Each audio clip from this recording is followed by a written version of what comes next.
Hello world of YouTube and welcome to my Green Day Discography review. This is part 1, 89 in the 90s. If you'd like to skip ahead to part 2, where I discuss the album Warning, their B-side album Shenanigans, and the albums American Idiot and 21st Century Breakdown, click that thing. What is that thing? It is the door freaking fedora. It is a magical fedora. It takes you to magical places. And if you click on that, it'll take you to part 2. But, if you're weird and don't like to click door fedoras, because you're freaking weird, first link in the end of the thingy will also take you to part 2. And in this part, I'm going to be discussing a lot of their albums. I'm going to be discussing their EP, 1000 Hours, their album, 39 Smooth, and their EP, Sweet Children and Slappy, along with the rest of their albums in this decade, Kerplunk, Dookie, Insomniac, and Nimrod. It's a lot of material to discuss, but first, if you have not listened to Green Day, they're one of the bands that helped birth the genre pop-punk. They took punk and made it fairly melodic, and you'll see that throughout their material. They just get more streamlined as they go along. But I'm going to discuss all of that with each album, so why don't we go ahead and get this shit started. Now the first thing they released was an EP called 1000 Hours, and this EP came out in 1989, and this EP is weird for me to hear because I, like a lot of people, was introduced to Green Day through Dookie, and going back and hearing these really early releases was very interesting to me, and this specifically because this is the least streamlined the material is. I'm not saying that it's like hardcore punk, it's not like Dead Kennedys or anything, but like, it's just weird to hear them, first off, so raw, because this album is so raw in terms of production that this whole thing threw me through a loop. Some of the guitar solos in here, I'm not used to hearing them do, like on, You Are the One That I Want, which is the last track. The solo in that is pretty friggin' impressive, considering Green Day isn't known for their, solos. I mean, it's not, you know, anything diverse or anything like that, or, intricate. It's just, it was weird to hear this kind of solo come from them, and, I mean, it's still fairly poppy. There's a lot of melody in these songs. Dry specifically. I mean, the song is one of those songs that gets stuck in your head for a long-ass time. Just very hooky choruses. And, I mean, it's crazy good. I'm surprised that, that this stuff isn't really talked about amongst the Green Day fans that I know, because it's pretty damn good. It's just a nice little snippet of the early Green Day sound. I think it's good. My favorite track is actually, probably You Are the One That I Want, or Only of You. One of those two. Will be linked down there. Just a nice little snippet of Green Day sound, yeah. And the next thing they released is an LP called 39 Smooth, which was released back in 1990. And this release is a lot like 1000 Hours. It's a little bit more streamlined, and one thing that really jumped out at me was the bass, especially on the song 16. The bass on that track is pretty, like, slappy, pretty, like, funky. Not like Primus funk, but, like, it's a lot more funky than I'm used to. It kind of has that old school punk bass that I'm really not, I mean, it's more slapped and plucked, which is just, it was weird to hear. But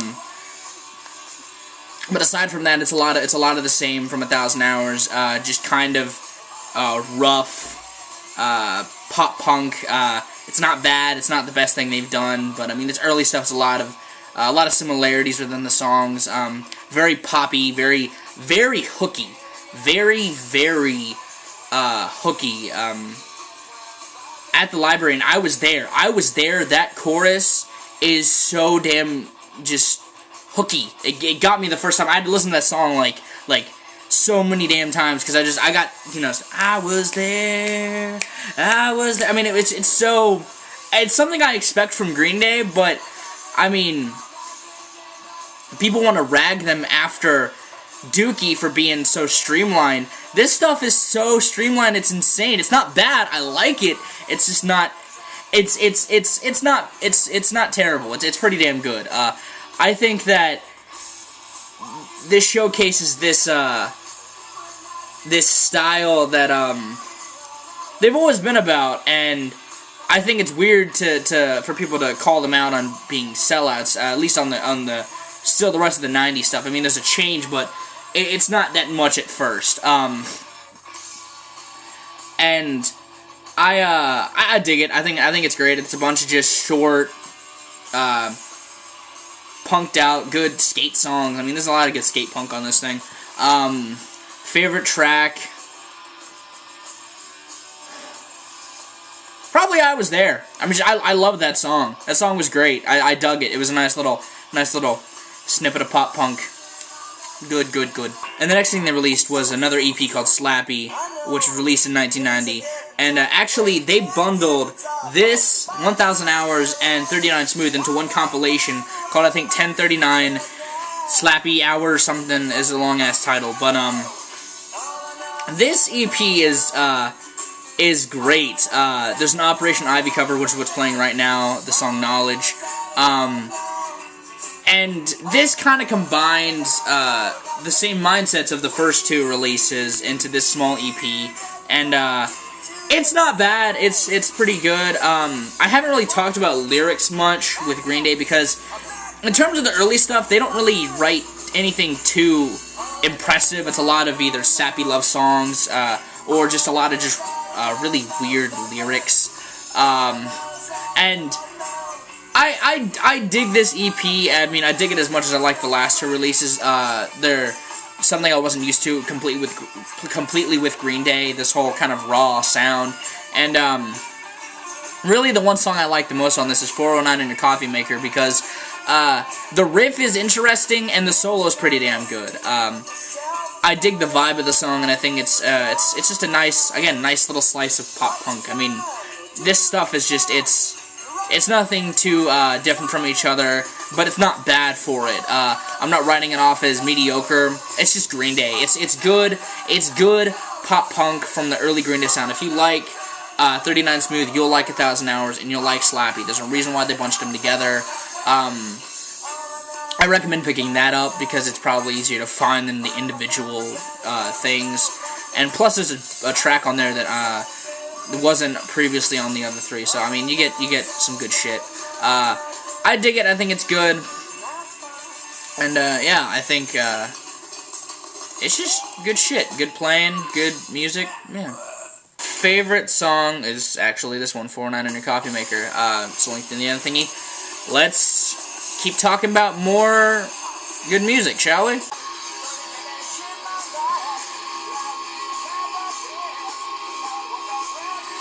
And the next thing they released was another EP called Sweet Children, which was released back in 1991. This is the last of their EPs I'm going to talk about.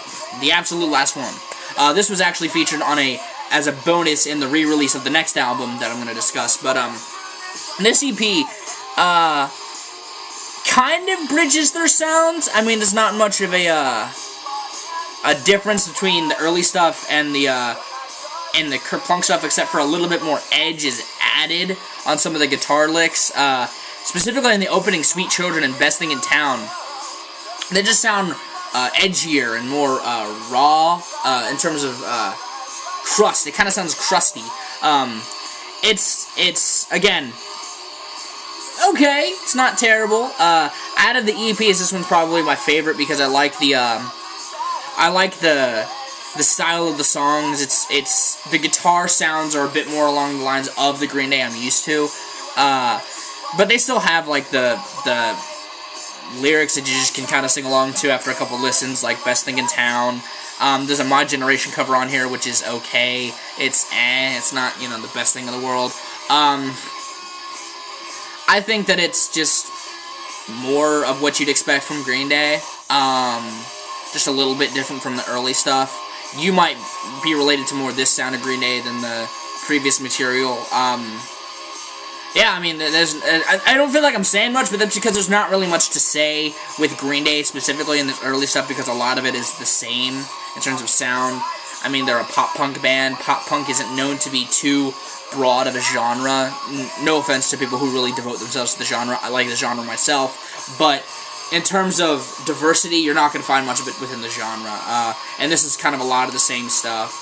Do I hate it? No. Do I love it? Meh, they've made better stuff. Like I said, favorite song is probably Best Thing in Town. Link that in the other thingy. Let's talk about another LP.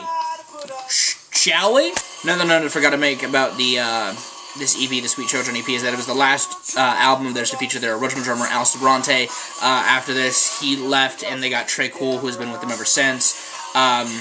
Small tidbit about the albums, Sweet Children, Slappy, 39 Smooth, and 1,000 Hours, is that they featured their original drummer, Al Bronte. That's what he's credited as. His real name is on the screen right now because it's completely eluded me right now. So, but yeah, one little tidbit that I'm sure someone was going to point out to me. It was his original drummer in there. His name is again on here. Now let's talk about Kerplunk, shall we? Kerplunk? Anyone? Yes? And the next album they released is called Kerplunk, which was released back in 1992. And this is an album that actually does change up their sound a bit in comparison to the earlier stuff. They add some mid-tempo on some of the tracks, like No One Knows. They have a bit more softness on the track One for the Razor Blades. It opens with a kind of love song, a punked-out love song in 2,000 Light Years Away. There's a raw version of Welcome to Paradise on here. I mean, this kind of feels like a good first Green Day album. Like 39 Smooth and that stuff is just stuff I wasn't used to. This definitely changed up the sound, and that might be because of the addition of Trey Cool. They have his goofy song with Dominated Love Slave. They have more of a Green Day vibe on this record.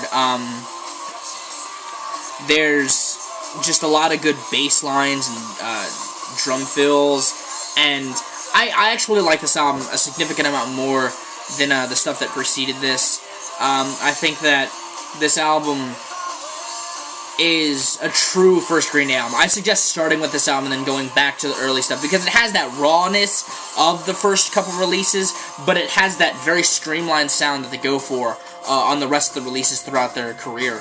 I think that it's pretty damn good. There's a lot of just typical Green Day songs in terms of like lyrical content. You have this, I mean, they write love songs.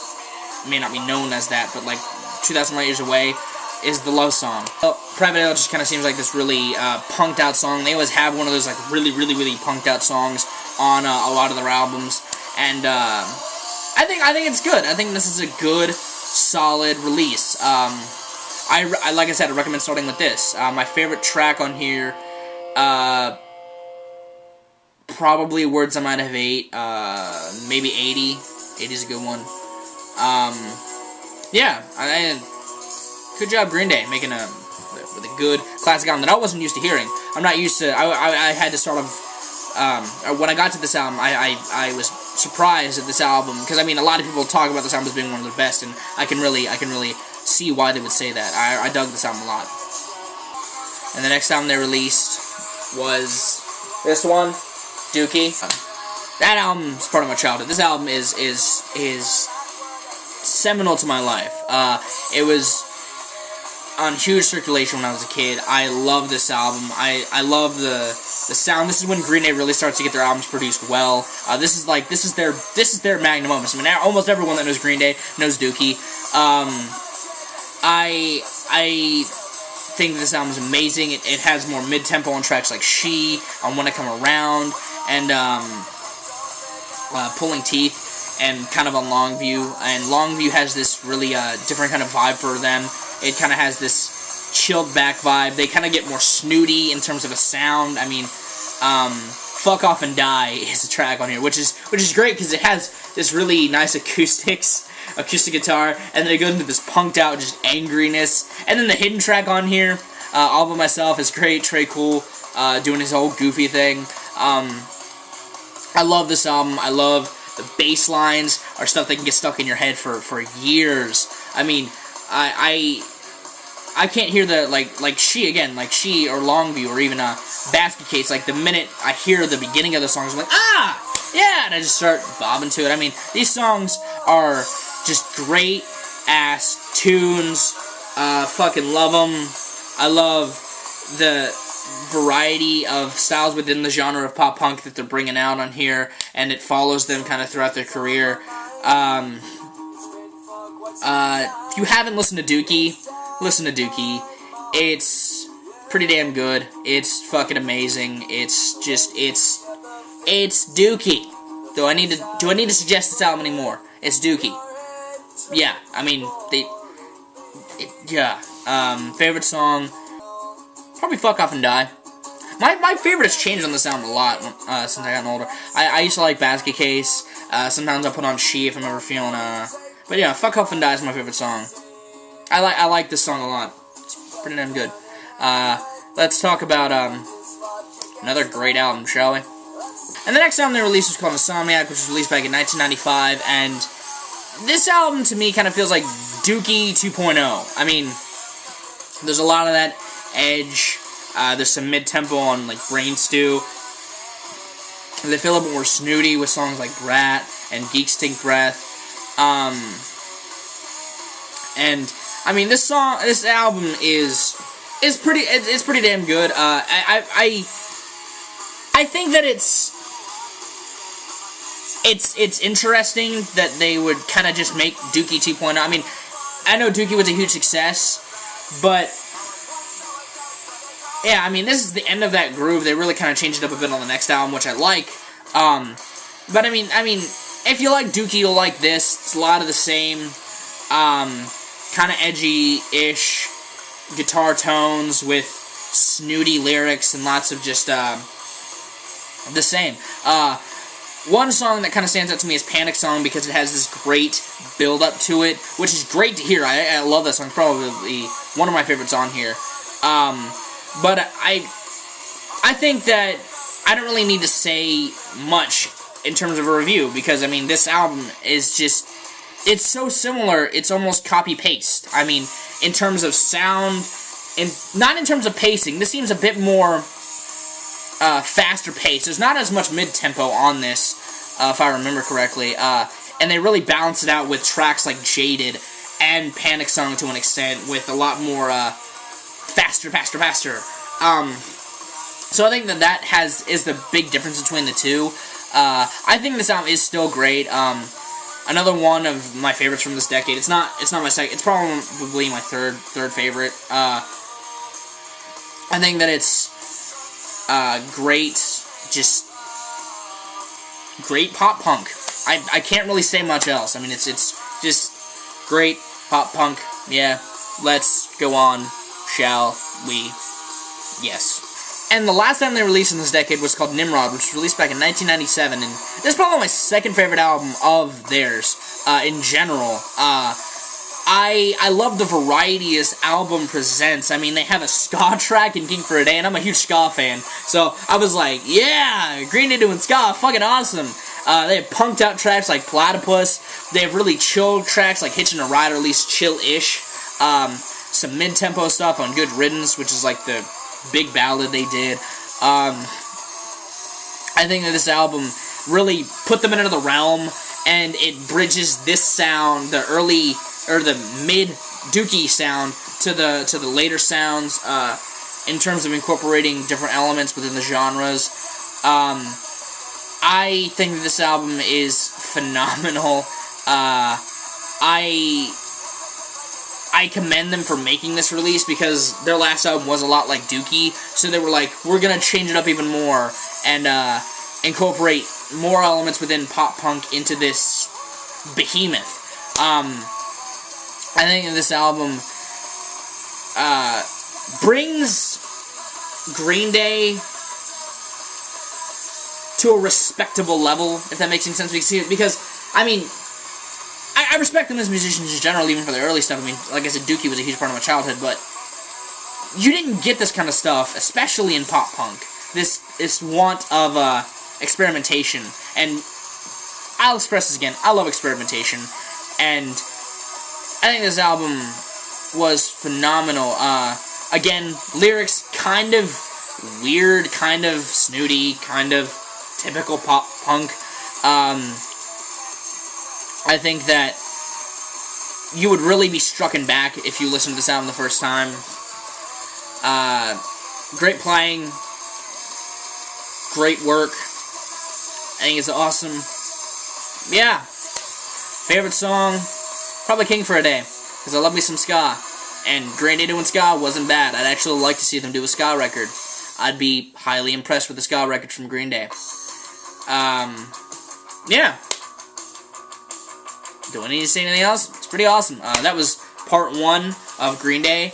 I feel like this is like one of those songs very fast and just kind of over with. I really, if it seems like I don't have much to say, it's because I really don't.